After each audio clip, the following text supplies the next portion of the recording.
जय जगन्नाथ। ब्रह्मांड आपण को सबकिछि देवाक चाहूँ।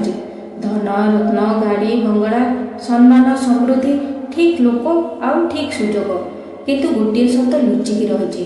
ब्रह्मांड तो प्रस्तुत अच्छे आपण को देवाई, किंतु आपण प्रस्तुत अच्छा कि नेबाई टिके रही जातु। आ मोर यही प्रश्न को जमार हालुकारे नियंतुनी, कारण आज जो कथा मुझे आपन को कहवाक जाऊँगी ताहा आपण जीवनर पूरा दिग परिवर्तन करदेव किंबा आपण यही वीडियो को अधारू छाड़ी चलीजे। आदि आपण वीडियोटी को अधारू छाड़ीदेवे तेरे जाणी नियंतु आपण मध्य से 95% लोकों मध्य सामिल अच्छा जो मैंने आशा तो बहुत करती किंतु पाइबापी प्रस्तुत न था। एवं आपण निजक पचारतु कौन मु सबकि पाइबापी प्रस्तुत अच्छी। चलतु एवं आरंभ करवा। ऊर्जार नियम होउची ब्रह्मांडर सबुठार सीधा और सठिक नियम, किंतु लोक मैंने ही अधिक अवहेला करती। प्रथमे ऊर्जा तापर परिणाम, प्रथमे निज भीतर स्थिति तापर बाहर परिस्थिति। प्रथमे गोटे कथा भल भाव बुझी नियंतु, ब्रह्मांड आपण मागिबा उपर निर्भर करेनि। आपण केते थर कहउचंती मते एहा दरकार मते ताहा दरकार, से सब ब्रह्मांड उपर किछि प्रभाव पकाई न थाए। ब्रह्मांड आपणकर ऊर्जा आपणकर आंतरिक स्थिति उपर ही प्रतिक्रिया दे थाए। आपण बाहर जहाँ भी देखुचंती आपणक जीवन रे भी जहाँ भी घटुची ताहा आपणकर आंतरिक स्थितिर प्रतिबिंब अटे। जदि आपण भीतर डरुचंती ताहले आपणक बाहर मध्य डरात्मक परिस्थिति सृष्टि हेबो। जदि आपण भीतर खाली अनुभव करिवे ताहले बाहर मध्य आपणको खाली खाली लागिबो। आ जदि आपण निजको भीतर दुर्बल मानि नेउचंती तेबे बाहर दुनिया मध्य आपणको दुर्बल भली व्यवहार करिबो। टिके रुहंतु आ भाबंतु, कौन आपण केबे भाबिछंती जे आपणकर मन केतेबेले जदि खराब थाए तो सेही दिन आपणक सह सबु खराब होई थाए। बेसी लोकंक भितर चिड़चिड़ापण कामरे भूल भटका आदि होई थाए। आ जो दिन आपण भितर निजको भल मन करती सेही दिन आपणक सह सबु भल होई थाए। आपणको भल भल सुजोग मिली थाए। एहा ही तो ऊर्जार नियम। एहाको संजोग भाबिबार भूल जमा भी करिवेनी। ब्रह्मांड आपणकर निर्णय को ही उत्तर देई थाए, असामंजस्य को नुहे। आपण जदि अधा अधूरा मनरे काम करिवे ताहले आपणको अधा परिणाम ही मिलिबो।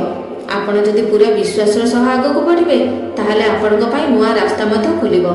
दायित्व आपणको सेइटा मिलिबो जोटारे संभाळिबार योग्यता आपणकर थिबो। शुणिबाकू टिके खराब लागिबो, कारण सत सब बेले कष्टकर होई थाए। ब्रह्मांड इच्छा को नुहे योग्यता को पुरस्कृत करिथाए। आपण कौन चाहूचंती ताठारु अधिक मान्यता रक्षा करे आपण कौन अधिक संभाली पारिबे। किए किए निज जीवन रे धनवान हेबाकू चाहती, किंतु समस्ते कौन धनीर दायित्व को तुलेबारे सक्षम होई पारिबे। समस्त को प्रकृत भल पाइबा दरकार, किंतु समस्ते कौन भावनात्मक रूप से एते समर्थ जे सबु संपर्क को दायित्व सहित तुले पारिबे। एहा ही असली प्रश्न अटे। आ बहुत गुड़िए लोक यही प्रश्न ठारू बंचिबाकू चेष्टा करती। ब्रह्मांड प्रथमे आपणकर परीक्षा निए। आ जेतेबेले आपणको बड़ किछि देई न थाए, छोट छोट चुनौती सब देई थाए, छोट छोट मौका मध्य देई थाए, छोट छोट हार मध्य देई थाए। आ देखि थाए आपणकर प्रतिक्रिया कौन और केमिति। आपण भांगी जाती ना आहुरी मजबूत हो जाती। आपण शिकायत करती ना शिक्षा ग्रहण करती। आपण पछघुंचा दियंती ना आहुरी अधिक परिश्रम करती। एही छोट छोट मुहूर्त ही निर्णय नियंती जे आपण आगामी स्तर को जीवा पाई योग्य ना अयोग्य। जदि आपण छोट दायित्व खसी जाती ताहले आपण को बड़ दायित्व केमिति मिलिबो। जदि आपण 10 दिन अनुशासन भितर रही परिबेनी ताहले आपण को 10 वर्षर सफलता केमिति मिलिबो। निजर परिचय बदलाओ, परिचय न बदलवा पर्यंत परिणाम मिलिबो नाही। जदि आपण को नुआ जीवन पाइबार अछि ताहले आपण को नुआ परिचय बनेबार अछि। खाली लक्ष्य बदलैले किछि मध्य हेबो नाही। प्रत्येक वर्ष लोक माने नुआ लक्ष्य बाछि नियंती, हेले वर्ष सरू सरू से पुराना लक्ष्य रे पहुंची जाती। हेले काहेकि? कारण लक्ष्य बदलिला किंतु परिचय तो बदलेनी। मानिनिय आपणक लक्ष्य होउची निज शरीर को फिट रखिबा। जेतेबेले पर्यंत आपणक परिचय पुराना रहिबो सेतेबेले पर्यंत आपणक लक्ष्य स्थायी रहिबनी। किंतु जदि आपणक परिचय नुआ रूप नै जिवो कि मु जने अनुशासित व्यक्ति अटे तो आपणकर परिश्रम बाध्यतामूलक रहिबनी। ताहा आपणक व्यक्तित्वर एक अंश पलटि जिवो। जेतेबेले परिचय बदलिबो सेतेबेले अभ्यास मध्य आपे आपे बदली जिवो। आ जेतेबेले अभ्यास बदली जिवो सेतेबेले परिणाम मध्य आपे आपे बदली जिवो। ବ୍ରହ୍ମାଣ୍ଡ ଆପଣଙ୍କର ଇଚ୍ଛାକୁ ଶୁଣେନି, ବ୍ରହ୍ମାଣ୍ଡ ଆପଣଙ୍କର ପରିଚୟକୁ ପଢ଼ିଥାଏ।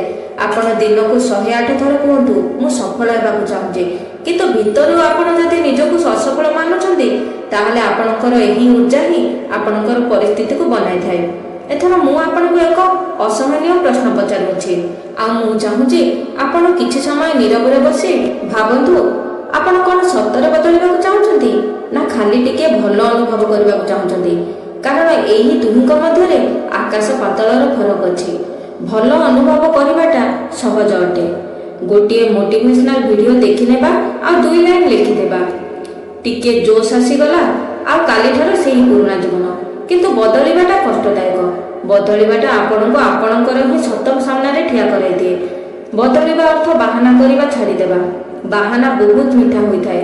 ମୋ ପାଖରେ ସମୟ ନାହିଁ, ମୋର ସ୍ଥିତି ଏମିତି ଯେ ଘରର ଦାୟିତ୍ୱ ଅଛି, ମୋ ଭାଗ୍ୟ ସାଥିରେ ନାହିଁ, ଏସବୁ ଶୁଣିବାକୁ ତ ଠିକ୍ ଲାଗେ, କିନ୍ତୁ ଭିତରୁ ଆପଣ ବି ଜାଣିଛନ୍ତି ଯେ ଏହା ପୁରା ସତ ନୁହେଁ।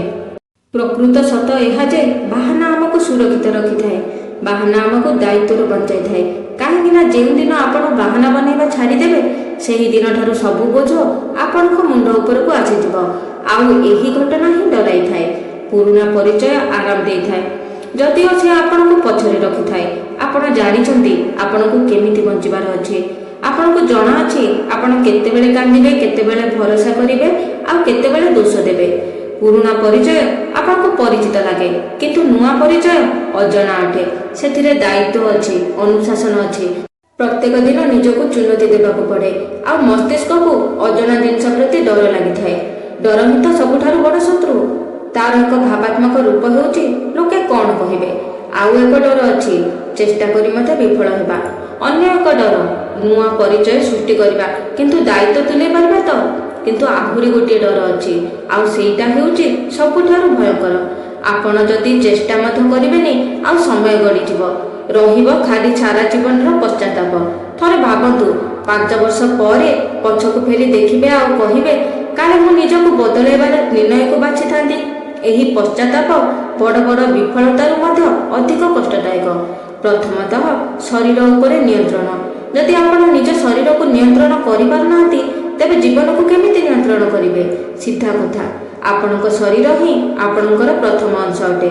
ଯଦି ଆପଣଙ୍କ ଶରୀର ହିଁ ଦୁର୍ବଳ ଅଟେ, ଅଳସୁଆ ଅଟେ, ଥକି ଯାଇଥାଏ, ତ ବଡ଼ ବଡ଼ ସ୍ୱପ୍ନ କେବଳ କଥା ଭିତରେ ବା ମନ ଭିତରେ ହିଁ ସୀମିତ ହୋଇ ରହିଯାଏ। ପ୍ରତ୍ୟେକ ଦିନ ଅଳ୍ପ ଅନୁଶାସନ। ଆପଣଙ୍କର ମନ ହେଉ ଅବା ନ ହେଉ, ଖରା ହେଉ ଅବା ବର୍ଷା ହେଉ, ଅଳ୍ପ ସମୟ ପାଇଁ ବି ହେଉ, ଆପଣ ନିଜ ଶରୀରକୁ କୁହନ୍ତୁ ଯେ ଆପଣ ହିଁ ପ୍ରକୃତ ମାଲିକ। ଦ୍ୱିତୀୟ ହେଉଛି ବିଚାର ଉପରେ ନିୟନ୍ତ୍ରଣ। ଏଠି ଖେଳ ଆହୁରି ଗଭୀର, କାରଣ ଆପଣ ପୁରା ଦିନ ଯାହା କିଛି ବି ଭାବନ୍ତି ତାହା ହିଁ ଆପଣ ହୋଇଯାଆନ୍ତି। ପୁରା ଦିନ ମସ୍ତିଷ୍କ ଭିତରେ କିଛି ନା କିଛି ଚାଲିଥାଏ, ଯେମିତିକି ଡର, ତୁଳନା, ଲୋକମାନେ କ'ଣ କହିବେ, କେମିତି ମୁଁ ଆହୁରି ଭଲ ହୋଇପାରିବି। ଏଠାରୁ ହିଁ ତ ଫରକ ଦେଖାଯାଇଥାଏ। ଯେମିତି ହିଁ ନକାରାତ୍ମକ ଭାବନା ଆପଣଙ୍କ ମନକୁ ଆସିଥାଏ ତାକୁ ଚୁନୌତି ଦିଅନ୍ତୁ। ଆଉ ନିଜକୁ ନିଜେ ପ୍ରଶ୍ନ କରନ୍ତୁ ଯେ ଏହା କ'ଣ ପୁରାପୁରି ମାନେ 100% ସତ, ନା ମୁଁ ନିଜେ ନିଜକୁ ଅଟକାଉଛି। ତୃତୀୟଟି ହେଉଛି ଶବ୍ଦ ଉପରେ ନିୟନ୍ତ୍ରଣ। ଶବ୍ଦ କେବଳ ଏକ ଆବାସ ନୁହେଁ, ଏହା ଆପଣଙ୍କ ବିଶ୍ୱାସର ଏକ ପ୍ରକାର ଆଇନା ଅଟେ। ଆପଣ ଦିନରେ କେତେଥର କହୁଛନ୍ତି ଯେ ମୋ ଭାଗ୍ୟ ଖରାପ ଅଟେ, ମୋ ବଶର କାମ ନୁହେଁ, ଦେଖାଯାଉ କ'ଣ ହେଉଛି। ତ ଏହି ସବୁ ଶବ୍ଦ ହିଁ ଆପଣଙ୍କ ଊର୍ଜାକୁ ତଳକୁ ଟାଣିଥାଏ। ଆଉ ଆପଣ କହିବେ ମୋ ସହିତ କାହିଁକି କିଛି ବି ଭଲ ହେଉନି। ଆଜିଠାରୁ ହିଁ ଗୋଟିଏ ନିୟମ ବନାନ୍ତୁ, ମୋ ଦେଇ କିଛି ହେବନି। ଏହି ସବୁ ଶବ୍ଦକୁ ନିଜ ଜୀବନରୁ ହଟାନ୍ତୁ, ପୁରାପୁରି ହଟେଇ ଦିଅନ୍ତୁ। ଆଉ ତା ବଦଳରେ କୁହନ୍ତୁ ମୁଁ ଶିଖୁଛି, ମୁଁ ଚେଷ୍ଟା କରୁଛି, ମୁଁ ଆହୁରି ଭଲ ହେବାରେ ଲାଗିଛି। ବ୍ରହ୍ମାଣ୍ଡ କାହାର ଇଚ୍ଛା ଉପରେ ନୁହଁ, ବରଂ ତାର ପ୍ରସ୍ତୁତ କରିବା ପ୍ରଣାଳୀ ଉପରେ ପ୍ରତିକ୍ରିୟା ଦେଇଥାଏ। ଆପଣ ଯେଉଁ ସ୍ତରରେ ପରିଶ୍ରମ କରିବେ ଆପଣଙ୍କୁ ସେହି ସ୍ତରର ମୌକା ମିଳିବ। ଆପଣ ଯଦି ନିଜେ ଅଧା ଅଧୁରା ଅଟନ୍ତି ତେବେ ଆପଣଙ୍କୁ ମୌକା ମଧ୍ୟ ଅଧା ଅଧୁରା ହିଁ ମିଳିବ। କିନ୍ତୁ ଆପଣ ଯଦି ପୂର୍ଣ୍ଣ ରୂପରେ ପ୍ରସ୍ତୁତ ଅଛନ୍ତି ତେବେ ରାସ୍ତା ଆପେ ଆପେ ଖୋଲିବାକୁ ଲାଗିବ। ଏବେ ପ୍ରଶ୍ନ ଏହା ନୁହେଁ ଯେ ଆପଣଙ୍କୁ ଉପାୟ ଜଣାଅଛି କି ନାହିଁ, ଉପାୟ ଆପଣଙ୍କ ସାମ୍ନାରେ ଅଛି। ପ୍ରଶ୍ନ ଏହା ଯେ ଆପଣ କ'ଣ ନିଜକୁ ସେହି ସ୍ତର ପର୍ଯ୍ୟନ୍ତ ନେବା ପାଇଁ ପ୍ରସ୍ତୁତ ଅଛନ୍ତି।